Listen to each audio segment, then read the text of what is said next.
Le titre de mon intervention est la composition comme exercice de sagesse. Je suis obligé de rappeler un certain nombre de principes et j'ai de nombreux exemples. Bon, sur un sujet de ce type, nous pourrions consacrer une journée entière. Je vous l'épargnerai, mais nous allons garder un certain nombre d'exemples. Les principes de la composition, d'abord. La classification des arts est une question qui peut être renouvelée, qui doit être renouvelée à mon sens, par la distinction fondamentale entre l'essence du contact, c'est-à-dire le toucher, le goût et l'odorat, et les sens à distance, c'est-à-dire la vue et l'ouïe, qui sont caractérisés par leur intactilité. Il y a donc dans les arts, dans les sens à distance, il y a une sorte de retrait vis-à-vis de la source qui permet un itinéraire spirituel. Et ça n'est probablement pas un hasard si c'est par la vue et par l'ouïe qu'à l'origine des temps, le tentateur s'est attaqué à l'homme. Et l'hypothèse que j'ai proposée dans mes derniers travaux, c'est que c'est là que nous devons trouver la clé de la résistance à la tentation. Pour ça, les arts, évidemment, prennent une dimension métaphysique. Ça nous conduit donc à distinguer deux types d'arts, les arts archétypaux ou les arts purs, c'est-à-dire peinture, poésie, musique, et les arts appliqués comme l'architecture ou les arts synthétiques comme la scénographie. Les éléments naturels de la peinture sont couleurs, points, lignes, formes et le plan de base. Les éléments de la poésie, donc les mots, les phrases, etc., et les éléments de la musique, selon Saint-Augustin, le rythme et la mélodie, mais je parle sous le contrôle des musicologues, n'étant pas du tout spécialistes. Quant aux éléments de l'architecture et de la scénographie, eh bien, c'est l'espace, la lumière, le temps, les matériaux naturels ou transformés, l'usage du corps humain comme outil, par exemple dans la danse, et la valeur intérieure des matériaux. Finalement, les novateurs ont surtout apporté une réflexion sur la valeur intérieure des matériaux, c'est-à-dire la théorie de la résonance intérieure et son évolution, qui a été amplifiée par les travaux de Michel Henry, continué par son digne disciple Thomas Sabourin. Alors, si nous considérons les éléments, ils sont soumis à deux modes, on va dire, de combinaison, qui sont la construction et la composition. La construction en art, c'est, on pourrait dire, le mécanisme d'élaboration de l'œuvre. Elle en organise la structure en assemblant et en répartissant les éléments dans l'espace et dans le temps. C'est donc une mise en œuvre des éléments qui s'épanouit dans la forme de l'œuvre d'art et qui est le résultat d'un assemblage de formes extérieures par juxtaposition, par enchaînement, etc. On peut penser à la construction des invertébrés, des vertébrés, des oiseaux, des tissus, etc., etc. Les animaux sont aptes à la construction. Quant à la synthèse des arts, pour poursuivre ce petit balisage donc terminologique, la synthèse des arts, elle régit la rencontre organique de deux arts ou plus. On la trouve au départ, par exemple, dans la rencontre entre la poésie et la peinture, c'est-à-dire l'hymne et l'icône, n'est-ce pas? Elle s'accomplit dans l'architecture ou dans la scénographie. Et sa force réside dans la combinaison des résonances des différents éléments visuels et auditifs. Son modèle, le modèle de la synthèse des arts, c'est la liturgie qui intègre en outre des éléments olfactifs, gustatifs et tactiles dans le christianisme.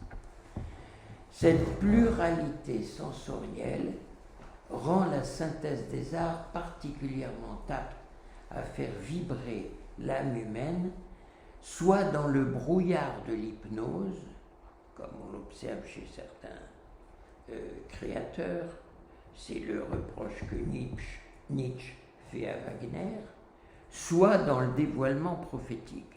Et là, nous avons le maître de la théorisation de ce dévoilement, c'est Kandinsky. Je crois qu'on peut, à partir de là, et en utilisant la réflexion de Saint Jérôme qui dit que les 5 talents de l'Évangile sont les 5 sens doublés dans la rencontre entre l'Ancien et le Nouveau Testament, doublés dans l'intelligence et les œuvres.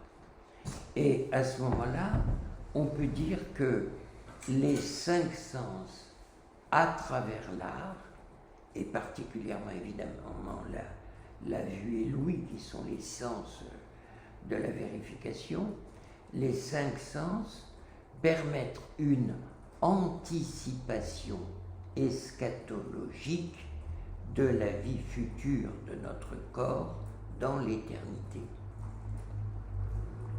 Je ne sais pas si je me fais bien comprendre.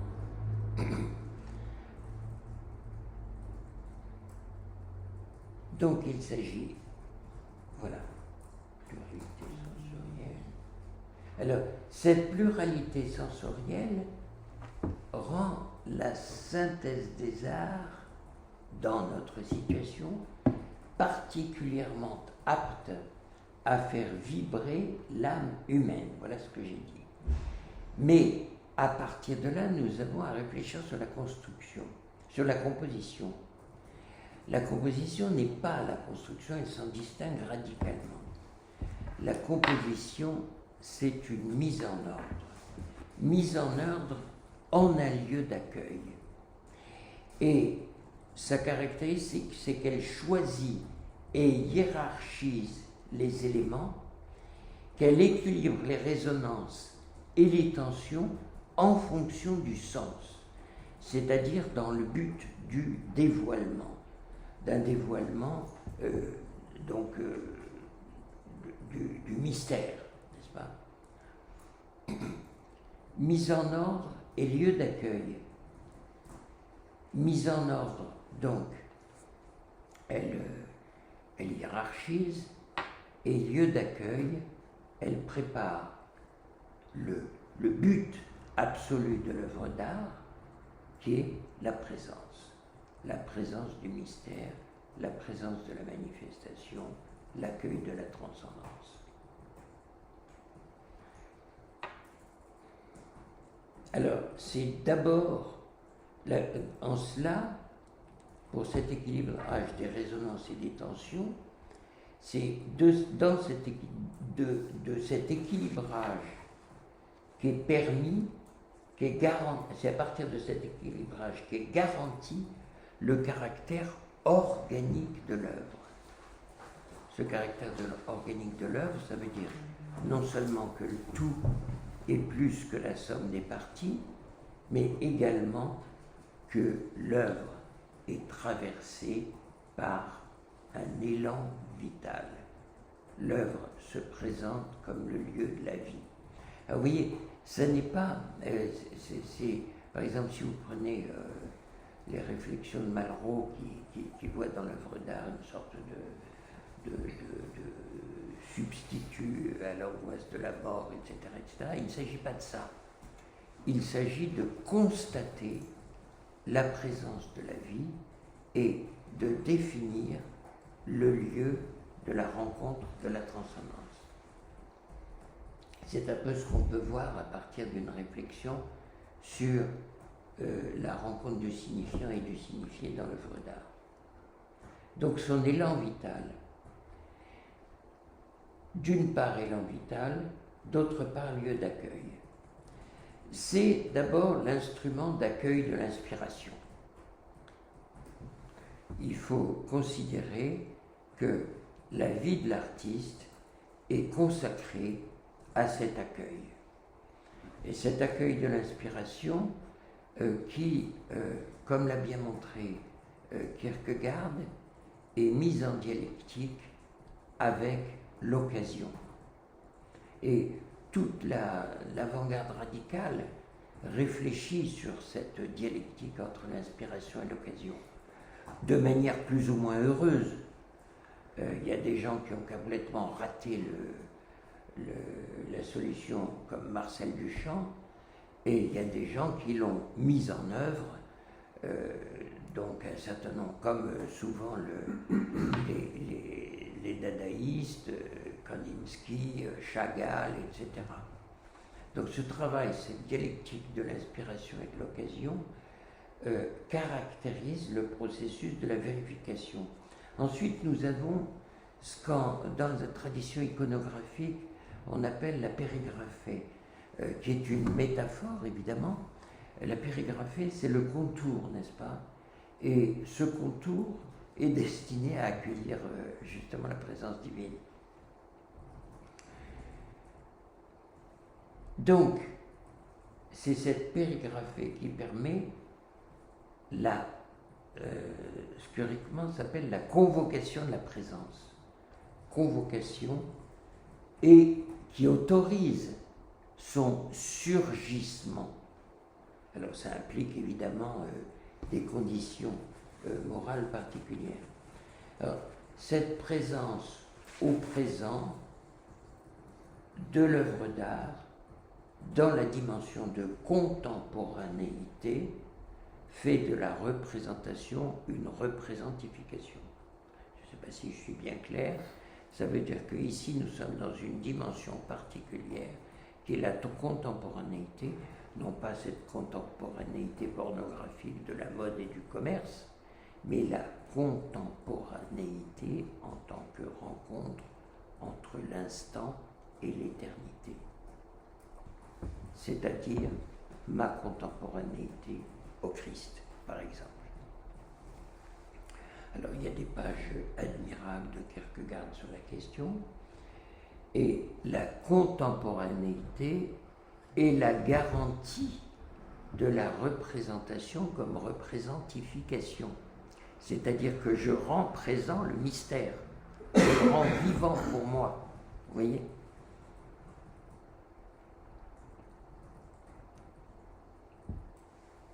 C'est donc la clé de la parenté entre l'art et la liturgie.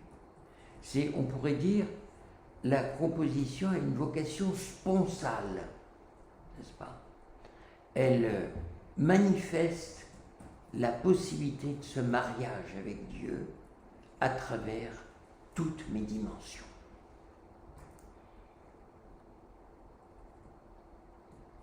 Présence mystérieuse du divin dans l'œuvre d'art. Et présence que l'intactilité de la musique et de la peinture garantit contre toute idolâtrie. Il y a donc dans la composition quelque chose du mystère de la création. Il y a une parenté entre le geste de l'artiste et le geste créateur divin.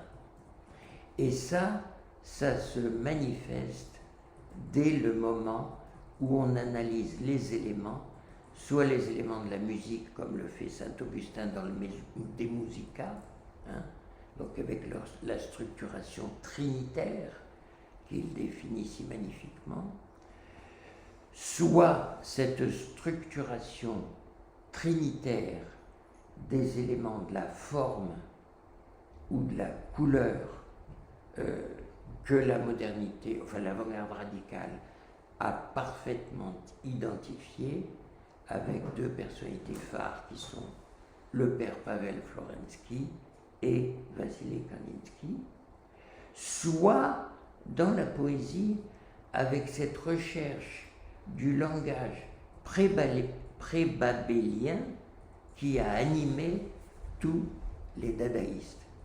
Donc si vous voulez, c'est l'abstracto-dadaïsme, cette région mal explorée jusqu'à présent de la novation en art, qui est allé le plus loin dans cet inventaire de la parenté entre la création artistique et le geste du créateur.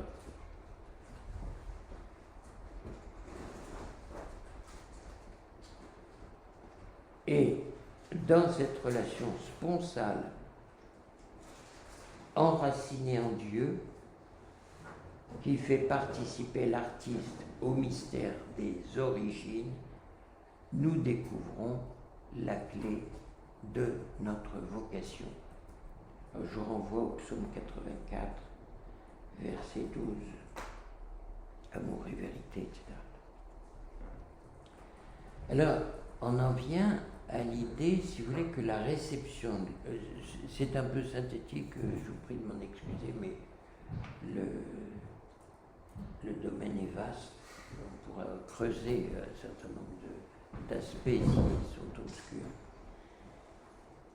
Alors la réception de l'œuvre va être liée dans ces conditions à sa nature. C'est-à-dire que l'œuvre d'art, j'ai envie d'appeler ça l'œuvre d'art héroïque, c'est-à-dire celle qui bénéficie d'une certaine héroïcité mystique. La réception de l'œuvre d'art est liée à sa nature dans la mesure où elle transcrit, garde vivante et transmet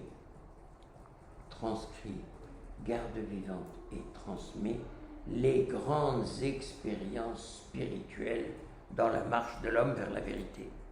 C'est ça le travail de l'œuvre d'art. C'est ça que nous avons à chercher dans l'interprétation, dans tout le travail herméneutique. Il s'agit de retrouver cette expérience transcrite et gardée vivante, qui nous est donc transmise par l'œuvre d'art. Transcrite et gardée vivante. Ce qui implique évidemment l'intervention combinée de la construction et de la composition. Chacune jouant à sa place propre.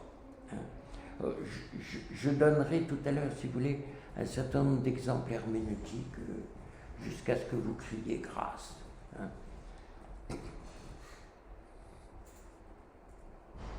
Alors, la réception de l'œuvre va dépendre d'une herméneutique rigoureuse. Il ne s'agit pas de dire n'importe quoi.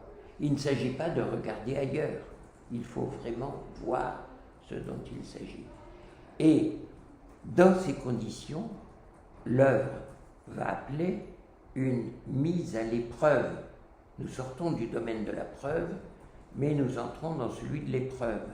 Mise à l'épreuve, ça signifie, est-ce que cette expérience spirituelle qui a été transmise et gardée vivante, eh bien, je la revis. Donc nous sommes dans l'expérience vitale. Y a-t-il ou non cette expérience vitale dans ma confrontation, dans ma rencontre de l'œuvre d'art? En effet, en tant que telle, la transmission d'expérience requiert une communication indirecte. Donc ce n'est pas le discours qui va la remplacer. Ce n'est pas un discours herméneutique brillant d'équivalence poétique ou je ne sais quoi comme on l'a cru longtemps. c'est autre chose. Le discours est là pour pointer éventuellement une expérience, mais l'œuvre n'a pas de communication directe, elle a une communication indirecte, c'est-à-dire elle nous fait vivre. C'est une communication non pas de savoir, mais de pouvoir.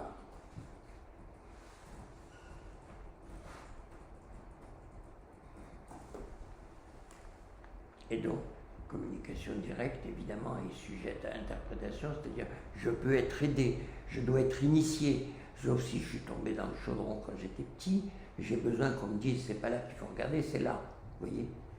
C'est pas comme ça qu'il faut la vivre. Non, non, tu es futile, tu es dans l'esthétisme, tu es dans le mondain, tu es dans la décoration, aux honte.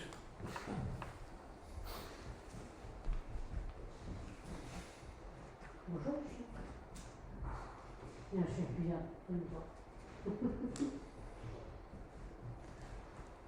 D'autre part,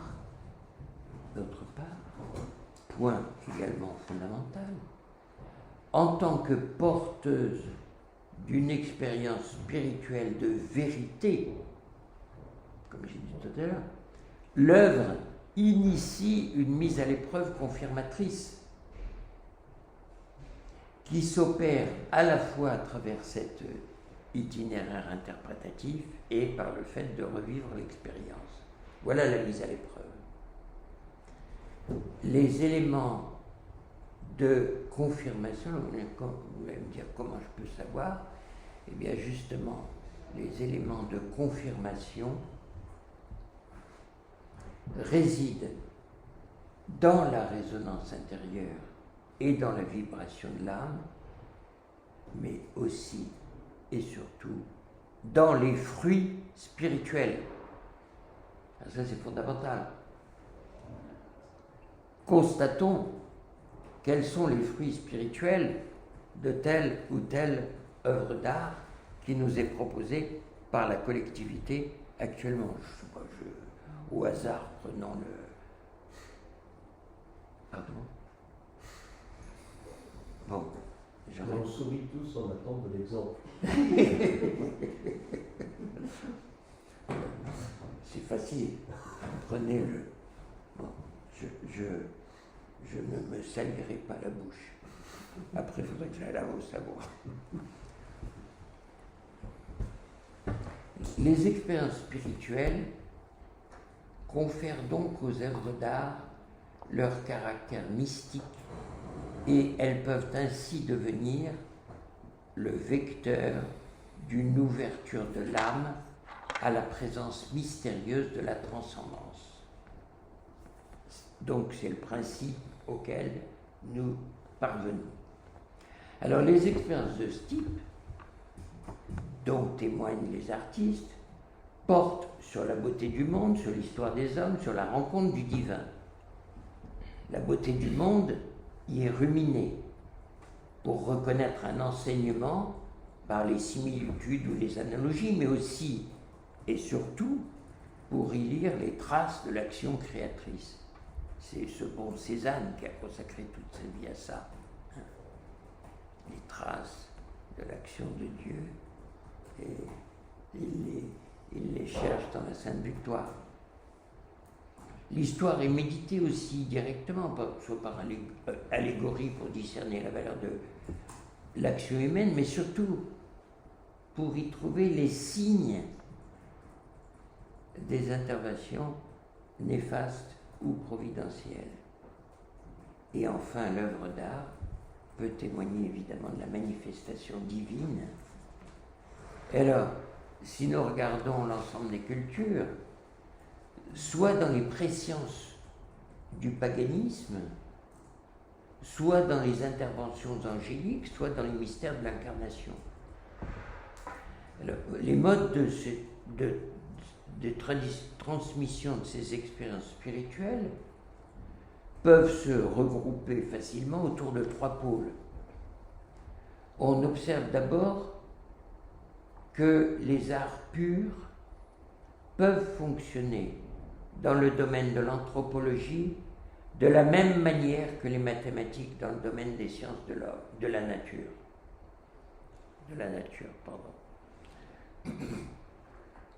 On assiste alors à un dépassement du regard éthique vers du regard esthétique, excusez-moi, vers la rigueur éthique. C'est le basculement, là, le basculement qualitatif fondamental. C'est le mode de la mathésis. Ici, l'œuvre, il joue le rôle d'instrument de lecture de la réalité et elle est le point de départ d'un choix fondamental. On a ça chez des gens comme Mondrian, par exemple. Le second mode, c'est celui de l'énigme, dans lequel l'artiste, résumant une expérience spirituelle, la transmet non par communication directe, mais en appelant à une démarche personnelle d'itinéraire expérientiel vers le sens dont il fournit les moyens. Il y a une énigme assez je ne dis pas vulgaire, mais assez basique, qui est fournie par un artiste qui n'a pas vu grand-chose d'intéressant à part ça, mais c'est le socle du monde de Manzoni.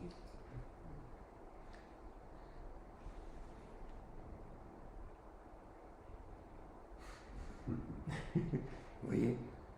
Si ça c'est le socle du monde, sur quoi repose le socle, n'est-ce pas? Donc l'énigme nourrit une méditation. Bon, c'est assez banal, mais enfin, on peut le mentionner. Il y en a d'autres beaucoup plus intéressantes. Il y a un mètre cube d'infini qui est pas mal aussi. Pardon? Un mètre cube d'infini. Oui. Il y a 6 miroirs qui font un cube à l'intérieur. Bon, il y a des choses beaucoup plus intéressantes et beaucoup plus élaborées naturellement. Ici, nous avons dans l'icône des icônes une énigme extraordinaire.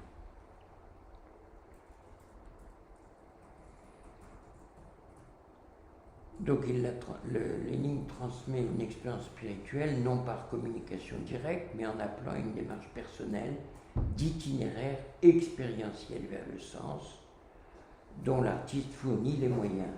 Et le troisième mode, qui évidemment intéresse beaucoup plus les arts sacrés, c'est le mode de la transcription d'une vision ou d'un dévoilement visuel et auditif à travers une composition sacrée. Voilà, je ne sais pas si on peut parler encore, pour conclure cette petite introduction, puisque mon propos était essentiellement de donner des exemples, sur l'existence aussi des registres de l'œuvre. C'est-à-dire, souvent nous sommes déconcertés devant certaines propositions artistiques. Les registres de l'œuvre sont les formes vitales que peut revêtir la composition pour faire vibrer l'âme, comme un peu les cordes qui commandent les résonances d'un carillon. Et là, ces registres s'étendent bien au-delà, pour la peinture par exemple, bien au-delà de la peinture de chevalet. Et probablement du poème ou de la partition musicale. On observe ainsi des expériences intérieures organisées en vue d'une épreuve de vérité par confrontation à une pensée, un événement ou une réalité transcendante. D'autre part, s'offrent des scénographies interactives qui peuvent représenter des épreuves de vérité collectives. Et enfin, existent des constructions organisées qui peuvent être considérées comme une mise en espace des conditions de l'itinéraire spirituel. L'origine de ces trois registres, bien sûr, est à trouver dans l'oraison, la liturgie et l'édification du sanctuaire. Et ces trois registres fleurissent aussi de nos jours sous le nom de performance, happening et installation. Voilà. Je ne sais pas si ce petit exposé liminaire était clair. Ça va, Thomas? Vous avez peut-être des questions? On peut poser des questions. Pardon? On peut poser des questions. On peut, si on ose. Moi, alors j'avais deux questions. J'ai une question de l'éclaircissement d'abord. Donc, quelque chose que j'ai peut-être pas très bien compris sur les 5 sens qui sont une anticipation eschatologique. J'ai pas. Si vous pouviez revenir un petit peu. C'est-à-dire que nous sommes appelés à vivre l'éternité dans la résurrection des corps. Et l'art, dans, bien entendu, les arts de l'intactile, nous permettent d'anticiper cette résurrection des corps dans le domaine du visuel et de l'auditif. Mais il y a un certain nombre de signes, et c'est là que la réflexion de Saint-Jérôme est intéressante, un certain nombre de signes qui nous sont donnés également à travers les autres sens. Voilà. Alors ça éclaire ma deuxième question. C'est plutôt une question de fond sur justement cette question de la tactilité. Parce que moi, dans la perspective de mon héritage de Michel Henry, en réalité, pour Henry, il n'y a plus vraiment de différence entre les sens tactiles et les sens intactiles. Ils sont tous des sens spirituels en réalité. C'est-à-dire que par exemple, pour sentir quelque chose, pour sentir ma main qui se ferme, je n'ai pas besoin de quelque chose de physique en fait. Le vécu que j'éprouve, c'est un vécu spirituel. La douleur n'est pas physique, c'est spirituel.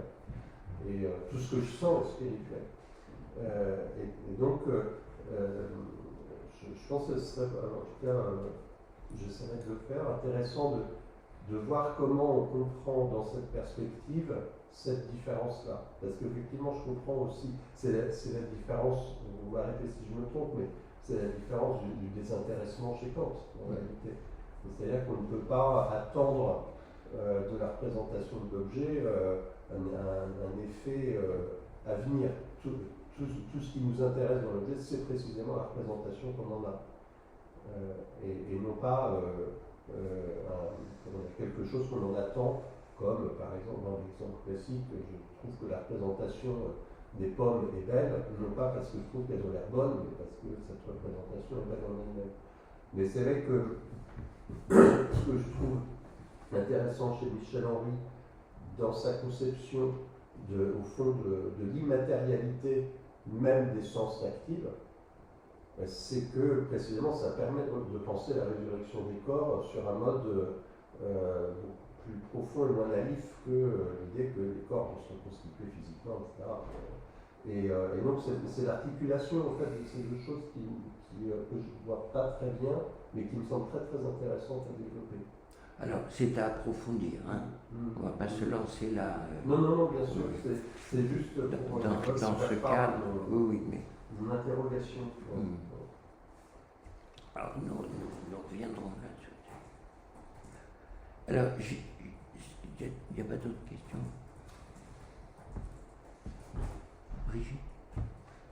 Non, c'est un détail. La périgraphie, le contour qui accueille, qui convoque la présence. On trouve ça chez Nicéphore, oui. Oui. Alors Kandinsky, pourtant, il voulait détruire le contour, justement. Et Cézanne aussi, parce qu'il veut que ce soit la lumière, il ne veut plus que ce soit le contour. Oui, mais c'est un progrès. C'est un progrès. Il y a cette intuition. La périgraphie permet de comprendre que le plan pictural est un lieu d'accueil. Mais à partir du moment où on l'a compris, on n'a plus besoin de la périgraphie. C'est ça. Il peut y avoir ce surgissement sans qu'on définisse. Le plan d'accueil en lui-même peut être un lieu, le plan peut devenir le lieu d'accueil. Je pense que pour Kandinsky, c'est ça, c'est très clair. Hein. C'est très clair parce qu'il définit les tensions du plan dans ce sens-là. Étant donné que le plan inverse ma latéralité, ça veut dire qu'il est le lieu d'accueil d'une personne. C'est le plan entier qui devient le lieu d'accueil. Donc c'est à creuser. Ouais, non, je pense à c'est intéressant tes questions logiques, que j'avais pas bien compris ce point-là, mais ça m'évoque le problème du contour chez Cézanne. C'est que Cézanne, il voit les limites de l'image conçue comme une projection plane. Parce que le contour apparaît dans une image qui est une projection plane. Et je trouve que c'est vraiment dans la réflexion de Cézanne sur le contour, ça s'inscrit vraiment dans l'histoire de l'image en perspective, c'est-à-dire comme une projection. Effectivement, le contour apparaît dans la projection, puisque Cézanne se rend compte que dans la perception réelle, il n'y a pas de contour parce qu'on a deux yeux. Et comme on a deux yeux, c'est le grand mystère, on voit le monde, on voit un seul monde d'un seul point de vue, alors que physiquement on le voit de deux points de vue différents et distants quand même de 5 cm l'un de l'autre en moyenne, c'est déjà énorme. Donc en fait, il y a deux quasi, dans les médiévaux, des quasi-images qui se construisent dans l'œil, et ils pensaient que c'est en chiasma optique que les deux images sont fondues en une seule. Et donc, eux, ils avaient une théorie très délibérée, en tout cas, ils étaient très conscients de ça. Et avec l'image moderne, on a oublié parce qu'on a pensé le point de vue. Et donc, c'est ce qui produit le contour. Et Cézanne se rend compte de ça, et il se rend bien compte que la pomme n'a pas de contour parce que je la vois de deux points de vue différents en réalité. Et donc, il essaie de chercher du contour. Sans qu'il y en ait, c'est le doute de Cézanne, c'est de Merleau-Ponty, le doute de Cézanne. Cézanne se rend compte qu'on ne peut pas transcrire le réel dans une image plane. Et je crois que c'est très intéressant par rapport à la question de l'incarnation. Parce que Cézanne, en fait, il recherche la présence des choses dans l'esprit incarné. Et non pas dans un esprit loin du monde. Vous savez, c'est que l'image moderne, c'est la vitre. Il y a Léonard de Vinci, il y a une vitre, le monde se projette sur cette vitre, puis moi je suis là. C'est le sujet connaissant qui ne met pas les mains dans le cambouis du monde, il reste objectif parce qu'il est là. C'est la photographie. Ouais. Et donc c'est une sorte d'abstraction de l'esprit qui ne serait pas un esprit incarné. Mais je pense que c'est aussi confronter cette recherche de Cézanne par rapport à la question de la calligraphie dans le code que je ne connaissais pas. Ça va être très très intéressant de confronter les deux points de vue. La référence que vous donnez, j'aimerais bien aller la voir. Oui. Pour Kandinsky, en tout cas, la question ne se pose pas, puisque le surgissement se fait en volume. Oui, bien sûr. Justement, il a arrêté de considérer que le tableau est une image qui est une projection. Non, bien sûr. Oui. Mais oui, bon, on ne va pas poursuivre là-dessus. Mais le tableau est surtout une projection pour se garantir de l'idolâtrie dans la tradition des saintes icônes. Oui, la bidimensionnalité est théologiquement fondamentale. Alors, comment cette réflexion sur la composition, la différence entre la composition et la construction, comment peut-on la creuser? Il y a un exemple extrêmement simple, c'est la philoxénie de Bahram, de Roublev.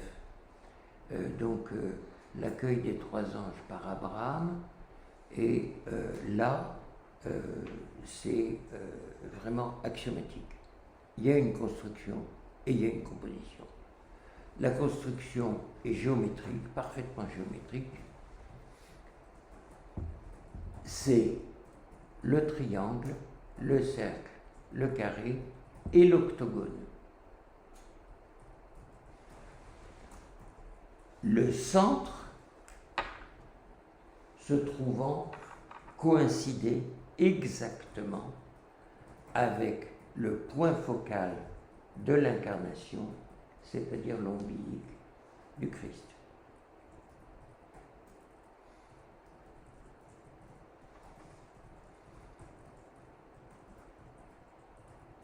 Voilà la construction. Elle est imparable, elle est rigoureuse, elle est indiscutable. C'est drôle d'ailleurs, parce qu'en reconstituant cette construction, moi j'avais postulé que le point central était entre le geste du Christ pour bénir la coupe et la coupe elle-même. Et puis après, je me suis rendu compte que c'était beaucoup plus riche que ça. Bon, je ne commente pas cette icône, hein. Donc on ne discute plus maintenant le fait que le Père soit sur notre gauche et l'Esprit sur notre droite, etc., etc. Mais il y a un point intéressant, c'est la composition, justement. Dans la composition, 3 éléments traversent l'œuvre et lui donnent son élan vital. Le premier élément, c'est la coupe. Ou plus exactement, la rencontre entre les 2 coupes. La coupe d'Abraham, que vous avez en 7 ici, représente le sacrifice qu'il va faire d'Isaac. Sacrifice impensable, puisque Dieu lui a promis une descendance innombrable, et que le seul fils légitime qu'il ait de sa femme Sarah, c'est Isaac, qu'il a eu à un âge fort avancé. Et donc Abraham est le chevalier de la foi, puisqu'il accepte ce sacrifice. Et la réponse, c'est, vous voyez cette coupe exactement dessinée par les contours des 2 personnages qui représentent le Père et l'Esprit, c'est cette coupe dans laquelle la Sainte Trinité offre le Fils. C'est le sacrifice de la croix.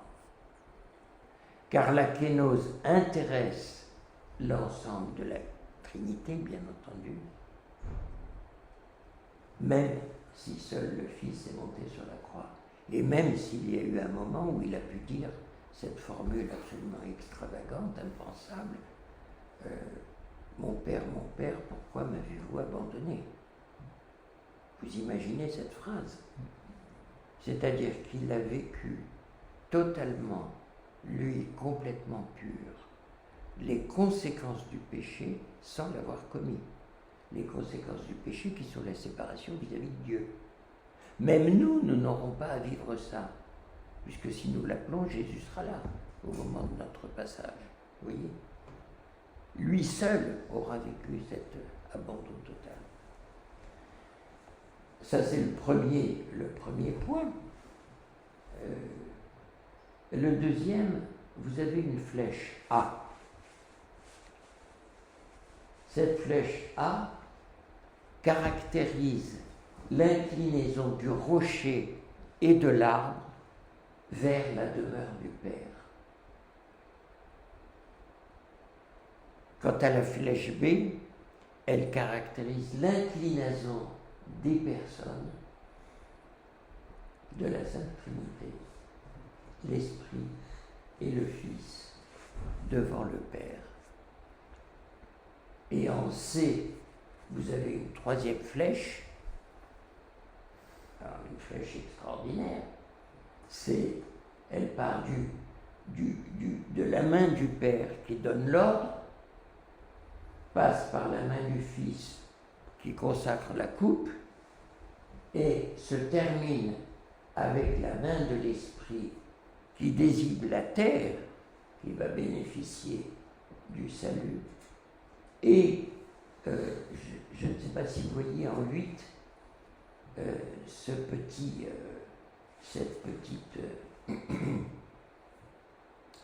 cette sorte de dessin qui a beaucoup intrigué les commentateurs et qui en fait représente à l'évidence la pierre d'angle. La pierre d'angle, attention, c'est quoi? Une pierre d'angle en architecture, ça réunit 2 murs, n'est-ce pas? Et ça sert d'assise. Donc la pierre d'angle, elle réunit, Hébreux 12, la réconciliation du juif élu et du païen converti, Hébreux 12, la fin de la barrière de la haine, et la terre et le ciel. L'homme et Dieu, elle rouvre le chemin du ciel. Oui, voilà la composition. Oui, ça n'a plus rien à voir avec une construction.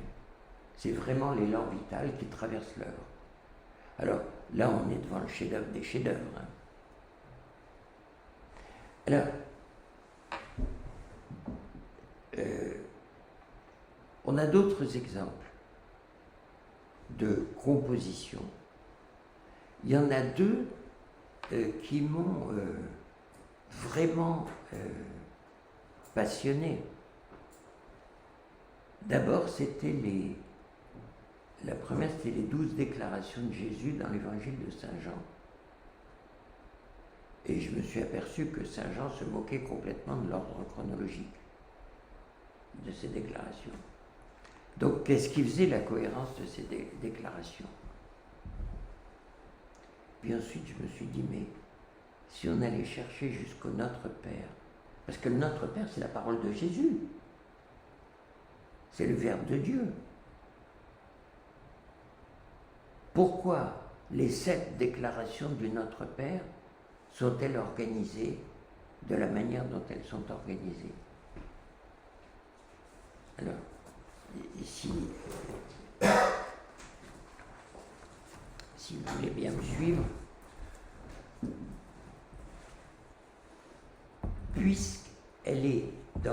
puisqu'elle est une manifestation divine, une manifestation de la sagesse divine, c'est dans l'écriture sans doute que je vais trouver les premiers paradigmes de composition. Et ça permet de voir comment fonctionne ce processus et le reconnaître dans les œuvres picturales, poétiques ou même musicales. En dehors des psaumes, la grande prière du Christ, c'est la prière du Notre Père qu'il communique à ses disciples sur leur demande. Et dans cet énoncé, Jésus, afin de leur apprendre à vivre la relation filiale au Créateur, révèle aux siens la façon dont il s'adresse lui-même au Père. Et donc, si on y prête attention, c'est un modèle de composition.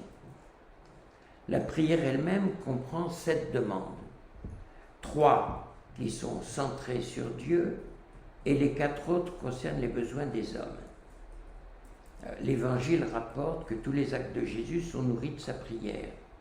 À chaque étape de son ministère, avant chaque décision, au début de chacune de ses interventions, Jésus lève les yeux au ciel et s'adresse à son Père, et ça jusqu'au bout, jusque sur la croix, jusqu'à cette phrase que j'ai citée tout à l'heure. La prière du Notre Père, c'est donc avant tout la prière du Fils, mais aussi la prière de tous ceux que le sacrement du baptême a rendu fils de Dieu dans le Christ. Saint Augustin observe que le nom de Père garantit le don. Que ne donnera un père à ses enfants qu'il prie? Jésus lui-même l'a dit, et la formule Notre Père manifeste donc la fraternité. Cette fraternité fondée dans la relation à Dieu et non sur les utopies sociales. Les hommes sont frères parce qu'ils ont un même Père. Notre Père signifie également que c'est une seule voix qui prie pour tout le peuple de Dieu. Que ton nom soit sanctifié. Lorsqu'on parle du nom de l'Éternel, il s'agit du nom révélé à Moïse. Je suis. Jésus révèle le visage d'amour de Dieu, visage de miséricorde. Et la tradition orientale insiste sur le fait que le nom est la manifestation de Dieu, non dans son essence, mais dans son énergie. Ce qui explique que ce nom doit être sanctifié, glorifié. Le vouloir, c'est un acte de foi. Foi. Que ton règne vienne. Ce qui est demandé ici par le Christ, comme par le fidèle, c'est que Dieu règne dans le cœur de l'homme et que son amour l'envahisse. c'est l'expression de l'espérance. Que ta volonté soit faite sur la terre comme au ciel. Là, Dieu laisse la liberté à l'homme, mais sa volonté, c'est le salut des hommes, le partage du royaume des cieux, l'appel à la vie divine. La volonté de Dieu, c'est le pardon de la faute qui a séparé l'homme de lui, car pour l'amour, il faut être deux. Tout dépend donc de l'accueil que réserve l'homme à la volonté divine, et cette troisième demande est l'expression de la charité. Les 4 demandes suivantes concernent les besoins de l'homme, mais la première est à part. Donne-nous aujourd'hui notre pain de ce jour. Le pain demandé, c'est celui de la subsistance, la nourriture de corps, mais c'est aussi le pain de vie, la parole de Dieu dans l'Eucharistie, le pain de la vie éternelle. Étymologiquement, la subsistance est le privilège de se tenir debout, ce qui est la position du ressuscité. Le pain demandé, c'est ainsi celui de la résurrection, avec le premier d'entre les morts, le Christ Jésus. Mais la formule précise est « Donne-nous aujourd'hui notre pain quotidien ». Et cette répétition signifie que Dieu ne peut être reçu qu'au présent, dans cet instant présent où il appelle l'homme à le rencontrer en ce moment, hic et nunc, ici et maintenant, dans la dimension temporelle de la contemporanéité. Ensuite, alors, je ne l'ai pas dessiné au tableau pour ne pas m'écarter du micro, mais vous voyez, ça nous fait 1, 2, 3, en haut 4, hein, et puis là, de l'autre côté, on va avoir 5, 6, 7. Pardonne-nous nos offenses comme nous pardonnons à ceux qui nous ont offensés. L'homme demande la remise de ses péchés parce qu'elle est la condition de l'entrée dans le royaume, que la condition de pécheur interdit, que le mal interdit. La conscience du péché, comme l'observe Kierkegaard, c'est celle de l'immensité, de la grandeur divine et de la distance qui sépare l'homme de Dieu dans le péché. Le pécheur demande à être pardonné comme il pardonne, justement pour participer au royaume, c'est-à-dire au dessein bienveillant de la miséricorde divine.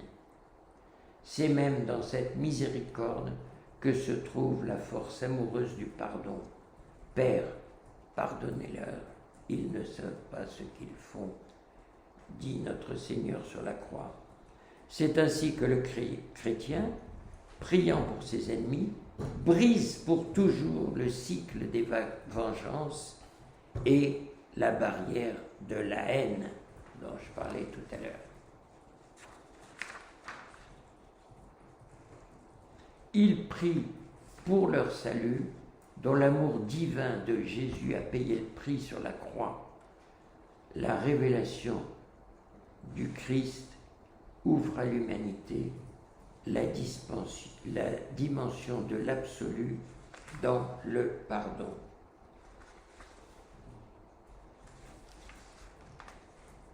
Donc, nous revenons à la miséricorde, à la charité, à l'amour. Ne nous laisse pas entrer en tentation. Il est impossible d'éviter l'épreuve, qu'elle soit une épreuve de foi, une épreuve de confiance ou une épreuve d'amour. Mais entrer en tentation, c'est plus que l'épreuve. Il s'agit pour l'homme d'entrer dans le cycle de la tentation par ses connivences, ses compromissions avec le mal, avec les petits mensonges à soi-même, aux autres et à Dieu. Or, le moindre mensonge abîme la relation à la vérité, donc au Seigneur, puisqu'il est la vérité. Entrer en tentation, si peu que ce soit, c'est céder au prince de ce monde. C'est exactement le contraire de l'entrée dans le royaume de Dieu. L'homme prie pour accéder au royaume. Et enfin, mais délivre-nous du mal. Dieu, pour peu qu'on lui demande, a le pouvoir de délivrer l'homme du mauvais, de l'adversaire du plan de salut des hommes. Le malin ne peut rien sans la permission de Dieu. Ainsi Jésus dit à Pilate, tu n'aurais aucun pouvoir sur moi si cela ne t'avait été donné d'en haut. La formule « délivre-nous du mal » manifeste la confiance que le mal est un esclavage. En lui, l'homme est poussé à explorer les marges noires du libre arbitre et à choisir la transgression morale au mépris de la loi naturelle et de la loi de Dieu, au mépris de la vie, croyant trouver dans cette transgression sa liberté, alors qu'elle ne fait que l'emprisonner dans un mortel esclavage. De ces 4 dernières demandes du Notre Père, 3 concernent le mal. Et c'est une composition en miroir, vous voyez, car les 3 premières demandes et les 3 dernières encadrent celle qui est au centre, par laquelle l'homme demande le pain de vie.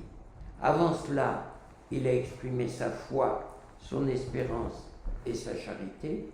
Après cela, nourri du pain de vie, il exerce contre l'ennemi ces 3 vertus théologales qui qualifient la relation à Dieu. La charité le conduit au pardon, l'espérance l'écarte des chemins de la tentation, et la foi le conduit à s'en remettre à son Créateur pour être délivré du mal, définitivement vaincu par la croix du Sauveur. Ce qui frappe dans une telle composition, qui est absolument géniale, si on peut le dire, c'est qu'elle est un parcours, un itinéraire spirituel, et que tandis que l'homme énonce ses demandes, il entre dans le mystère de la miséricorde divine de plus en plus profondément. La composition est donc bien une mise en ordre, c'est-à-dire une dynamique vitale qui s'exprime à travers cette mise en ordre. Alors poursuivre par la parole de Dieu. Malheureusement, mon schéma, c'est un peu bête, j'ai un schéma très compliqué sur mon ordinateur. Bon. C'est les 12 déclarations de l'Évangile selon Saint Jean. C'est super compliqué, je l'ai même pas mis en français. Ah si, je l'ai mis en français. Donc vous voyez, dans l'Évangile selon Saint Jean, Jésus dit 12 fois je suis. Il y a une 13e, mais il dit je suis à moi-même mon propre témoin, donc c'est pas, ça ne concerne pas son identité. 12 fois il dit je suis, et les 12 fois il s'agit de nous révéler un aspect du visage de Dieu. Alors, nous partons, bon, je me suis posé la question longtemps, comment trouver une logique. L'évangile de Saint Jean, selon Saint Jean, c'est un modèle absolu de composition artistique, hein, que ce soit les signes, que ce soit les déclarations de Jésus, que ce soit tout ce que vous voulez, hein, la prière sacerdotale, enfin tout ce qu'on peut imaginer, le prologue qu'on peut commenter à l'infini, enfin c'est vraiment quelque chose de magnifique. Alors je me suis demandé comment on pouvait les installer, ces déclarations. Et finalement, en ligne, etc. Bon, finalement, je les ai mises en cercle. Alors, ça commence ici, où vous avez « Je suis le pain de vie hein ». Donc c'est en 6,35. Je suis le pain de vie. Ici, je suis la lumière du monde. Ici, je suis la porte des brebis. Ici, je suis au poimen au kalos, c'est le beau berger. Hein. Le kalos, c'est beau. Hein. Kalos, beau et bon. Ici, je suis le Fils de Dieu. Ici, je suis la résurrection et la vie. Ici, je suis le Maître et Seigneur. Ici, je suis le serviteur. Et ici, je suis le chemin. Ici, je suis la vérité. Ici, je suis la vie. Et ici, je suis la vigne véritable. Bon. Alors maintenant, quelle est la logique? Quelle est la logique de cette distribution? Alors, nous trouvons ici 5 définitions, 1, 2, 3, 4, 5. Je suis le beau berger, qui donne sa vie pour ses brebis. Je suis le Fils de Dieu, je suis la résurrection et la vie, je suis le Maître et Seigneur, je suis le serviteur. Nous avons 5 déclarations qui nous donnent une identité, on pourrait dire presque sociale, de Jésus. Et ici, nous avons cette déclaration qui c'est une définition, si vous voulez, pratique. Je suis le pain de vie, je suis la lumière du monde, je suis la porte des brebis, et puis je suis le chemin, je suis la vérité, je suis la vie. Et enfin, je suis la vie véritable. Alors, bon, tout ça c'est très intéressant, mais ce qui est passionnant, c'est dès le moment où on confronte ces déclarations en établissant un axe de symétrie, ici. C'est-à-dire que je suis le pain de vie correspond à je suis la vie, je suis la lumière du monde correspond à je suis la vérité, la lumière du monde ici, je suis la vérité, je suis la porte des brebis, je suis le chemin. Évidemment, Jésus ouvre la porte du ciel et il nous définit le chemin du ciel. Mais continuons. Je suis le beau berger qui donne sa vie pour ses brebis, je suis le serviteur, je suis le Fils de Dieu, je suis le Maître. Et enfin, je suis la résurrection et la vie, je suis la vigne véritable. Vous voyez que la composition est assez soufflante.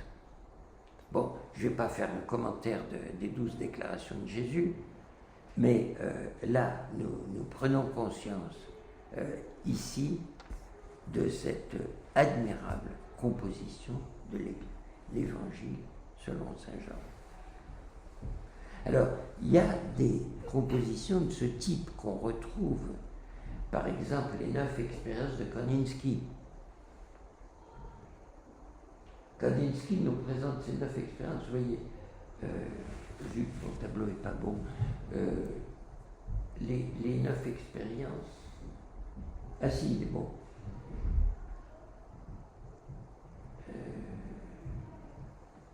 Les 9 expériences, je ne vais pas les commenter parce que ce serait un peu long, mais elles sont organisées de façon à bouleverser la chronologie.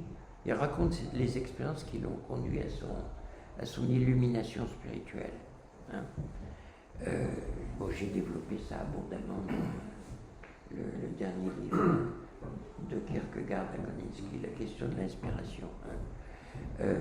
Il raconte son expérience spirituelle et on s'aperçoit qu'il la raconte complètement dans le désordre. La première expérience, c'est en 1890, ici c'est 1896, 96, ici c'est du temps de ses études, 1880, ici il a 5 ans, c'est 1871, ici c'est 1890 à peu près, ici c'est 1890, ici c'est 1911, et ici c'est 1878. Voilà. Bon. Vous voyez que c'est le désordre absolu. Or, en réfléchissant sur cet exposé, on s'aperçoit que l'expérience qu'il présente en premier, c'est l'expérience centrale, c'est le diapason de sa vie de peintre. C'est l'image du coucher de soleil à Moscou, qui est la révélation pour lui, de la manière dont le monde, dans le spectacle qu'il nous offre, annonce la résurrection finale. C'est-à-dire, c'est l'apocalypse, c'est le dévoilement. C'est C'est le dévoile, c'est l'image apocalyptique par excellence.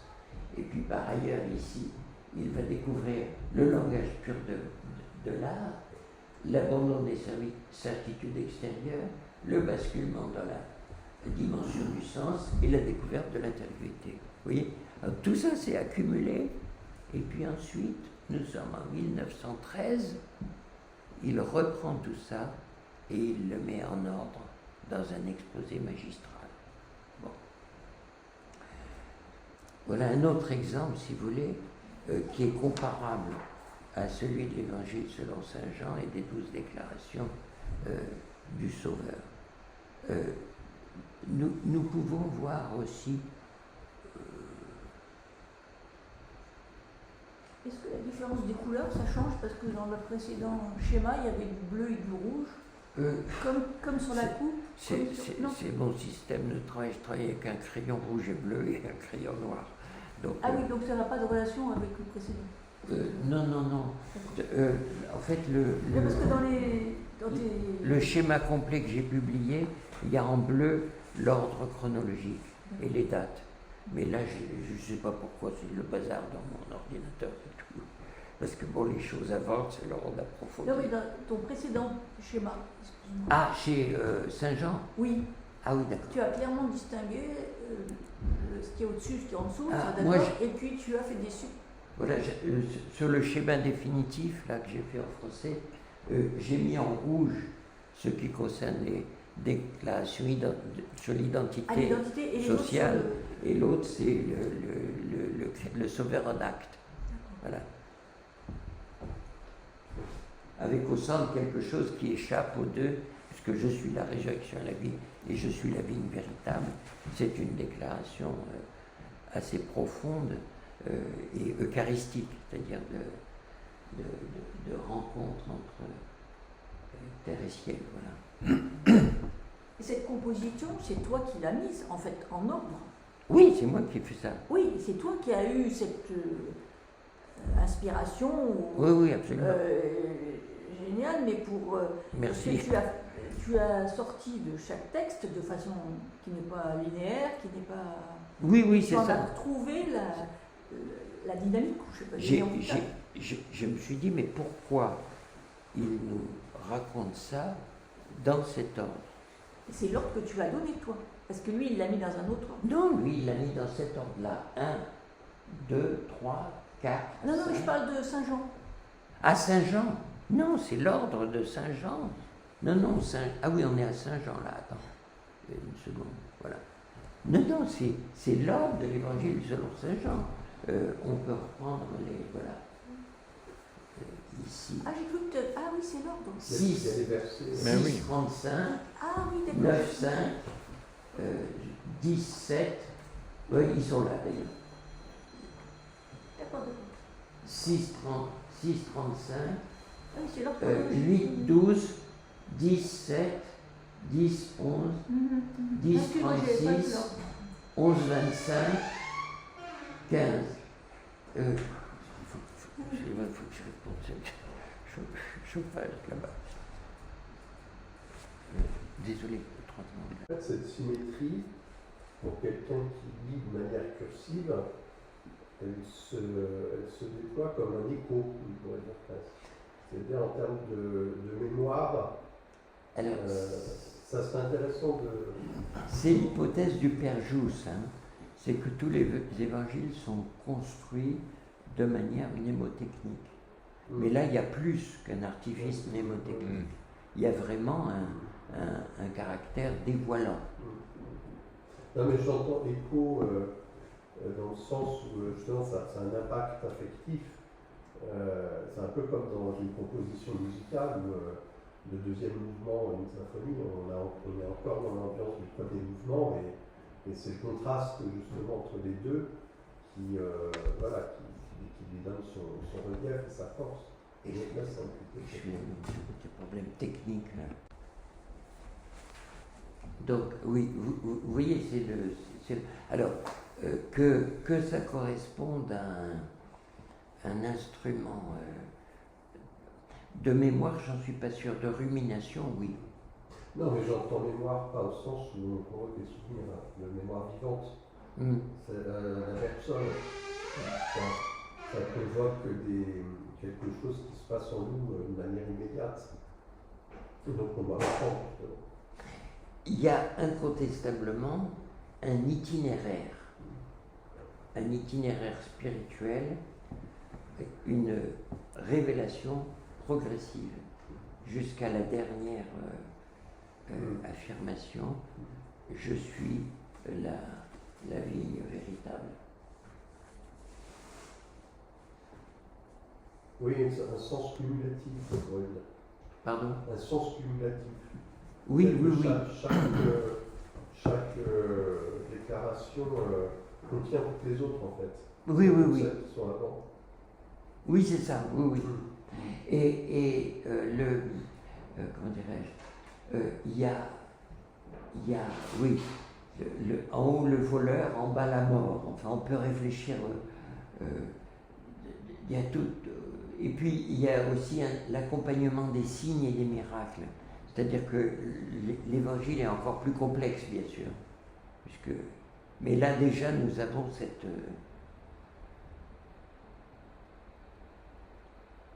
cette clé, et qui est une composition.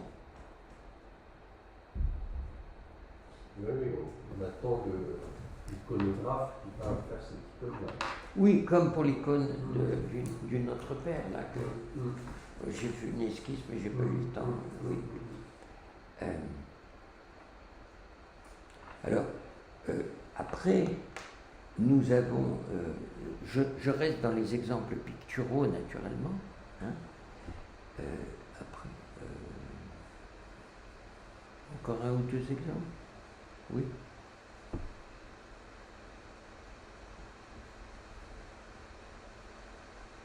Un exemple assez bouleversant ici, c'est l'icône quadripartite de Saint-Pétersbourg. Alors là, je suis très fier parce que c'est une icône qui intriguait beaucoup les spécialistes et la clé n'est pas évidente. Donc la disposition est complètement incohérente, qu'on la prenne dans un sens ou dans l'autre.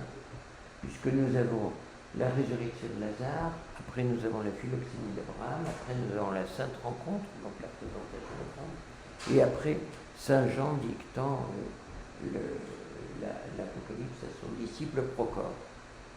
Bon. Le fait de chercher où sont les images dans l'iconostase ne nous aide pas beaucoup, parce qu'elles sont éparpillées. Saint Jean, nous le trouvons ici, la philoxénie d'Abraham ici, ici la présentation au temple, donc la sainte rencontre, et ici la résurrection de Lazare. Donc ça ne nous aide pas. Alors, si nous prenons la disposition qui est donnée par Saint Jean, par l'iconographe, voilà ce que ça donne. A, B, C, D.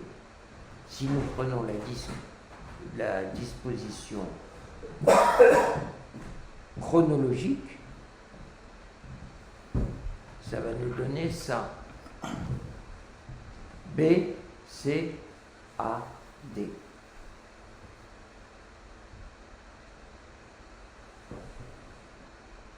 Alors, là, nous avons l'indice. J'ai mis longtemps à le trouver, ce truc-là. L'indice, c'est quoi? C'est que dans les deux images, cette suite est permanente. Il y a toujours de là à là. Donc, ça signifie que ça se passe ailleurs.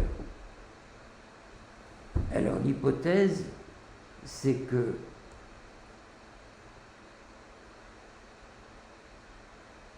l'image clé, c'est Saint Jean. Or, Saint Jean, c'est clair, c'est l'évangile des signes et c'est l'évangile qui met en rapport l'Ancien et le Nouveau Testament. le Nouveau Testament et l'accomplissement des promesses. Voilà l'évangile selon Saint Jean. Donc ça devient clair. Saint Jean est en train de méditer le signe majeur, qui est la résurrection de Lazare, et cette méditation inclut une réflexion sur le sacrifice d'Abraham et le sacrifice de Dieu, la réciprocité entre le sacrifice d'Isaac et Dieu qui sacrifie son fils sur la croix. Vous voyez la logique, c'est une icône joannique.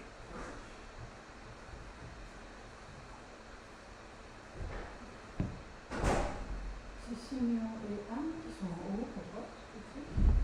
Au niveau. Où ça? En haut à droite? Oui. Là? Non, en haut à droite. Le 3. Ah non, c'est Abraham et Sarah. Ah, c'est Abraham, ça. Ah oui. Oui, parce qu'il sort de 2 autres. Non, c'est Abraham et Sarah. Non. Que Roublev élimine pour une raison très intéressante, ça, parce que si Roublev ne les représente pas, c'est que c'est nous qui sommes à la place d'Abraham.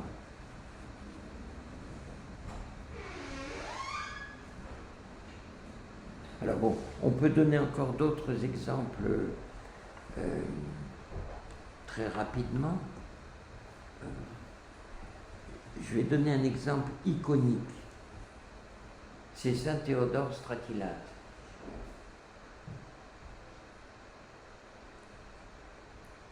C'est une icône assez grande qui raconte la vie du martyr. Et on s'aperçoit que toutes les images... Alors, premièrement, construction de l'image. Donc, on va disposer, si vous voulez, la construction, elle est claire. C'est 1, 2, 3, 4, 5, 6, 7, 8, 9, 10, 11, 12, 13, 14. Construction chronologique, rigoureusement chronologique.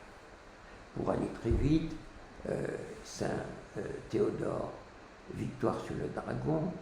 Ici, les envoyés de l'empereur viennent trouver Saint Théodore.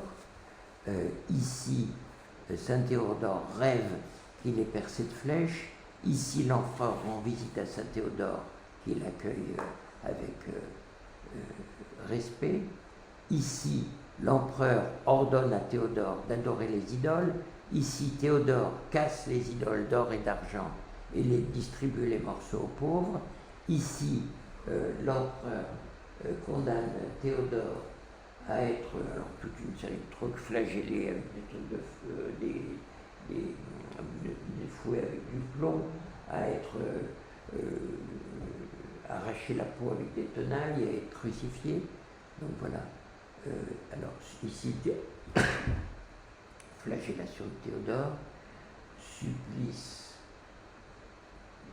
Non, pardon. Donc, condamnation de Théodore, flagellation, supplice de la croix.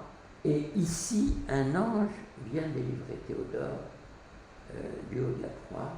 Et Théodore est soigné de ses plaies. Et ici, les envoyés de l'empereur viennent constater comment Théodore a survécu à ses plaies. Ici, Théodore enseigne, donc le mystère de Dieu, et ici, décapitation de Théodore, et ici, translation de ses restes. Bon. Alors, comment on va lire ça? D'abord, il y a une chose, c'est la clé de l'icône, c'est ça. C'est cette relation entre l'empereur qui ordonne à Théodore d'adorer les icônes, bienvenue, et Théodore qui détruit les icônes. Entrez.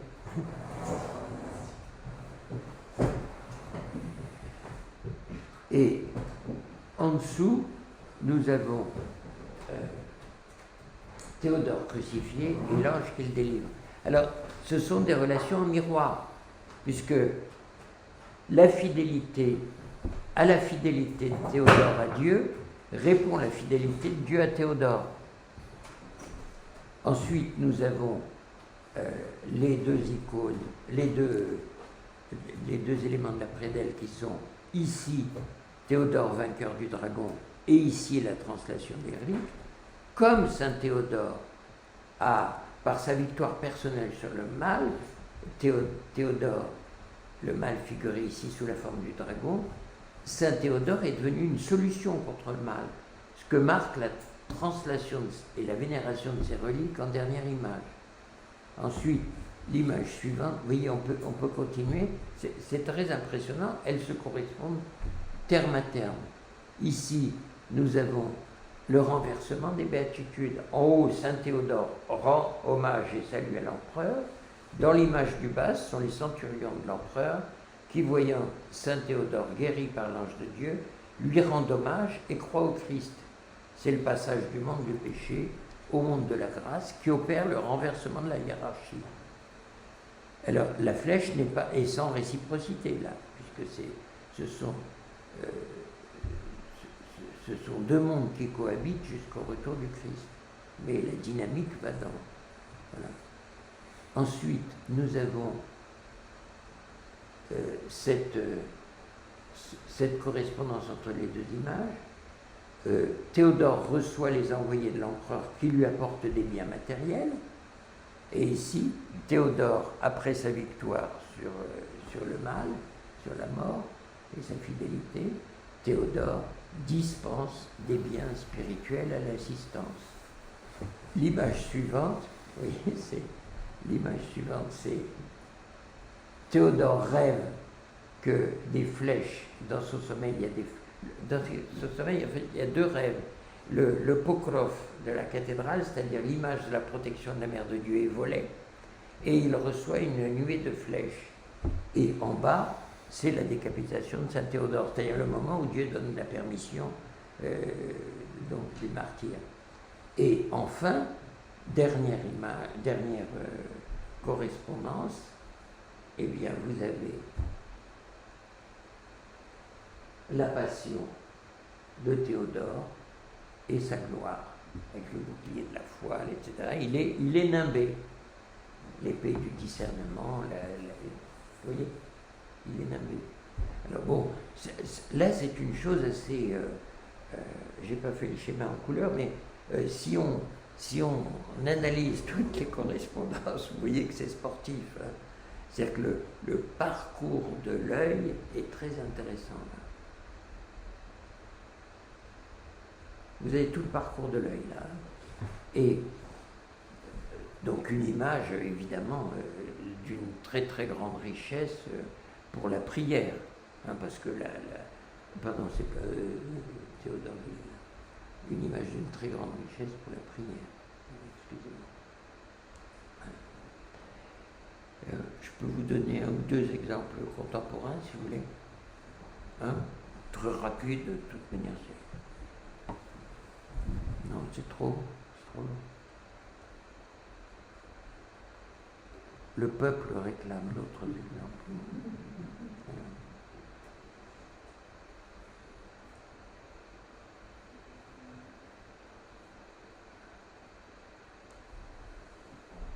Celui-là est intéressant. Donc c'est l'image de la Toussaint, Kandinsky. C'est une image extrêmement complexe, mais quand on analyse, on s'aperçoit que on peut dire Saint-Georges, Saint-Olga, Saint-Vladimir, Saint-Boris et Saint-Gleb, etc. Et une fleur pour le paradis, un papillon, psyché.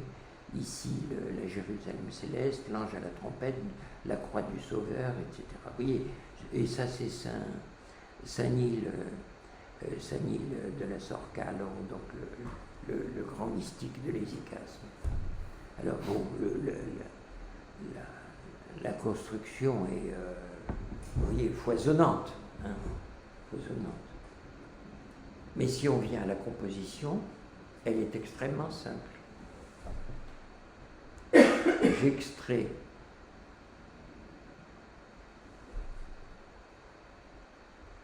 ici l'arche de Noé, reconnaissable à la colombe. Ici, Saint-Nil et la Mère de Dieu, qui correspondent à une sorte de barque. Et ici, le mât, la croix du Christ. C'est la rencontre entre l'alliance noaïdique et l'alliance du Nouveau Testament. La rencontre entre la barque de Pierre et l'arche de Noé. Et encore un.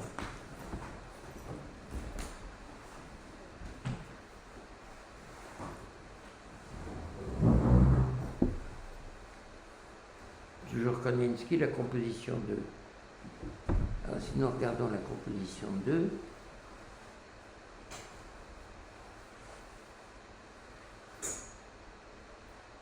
elle s'éclaire en la répartissant en 4 registres.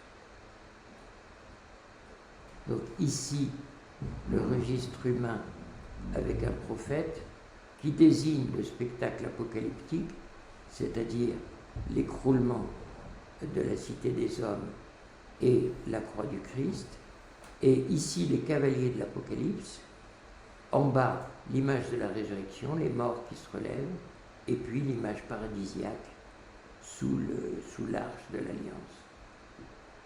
Et dernier exemple, enfin, que vous connaissez bien sûr, c'est l'image de la grande résurrection chez Kandinsky, où nous avons des dynamiques encore plus impressionnantes.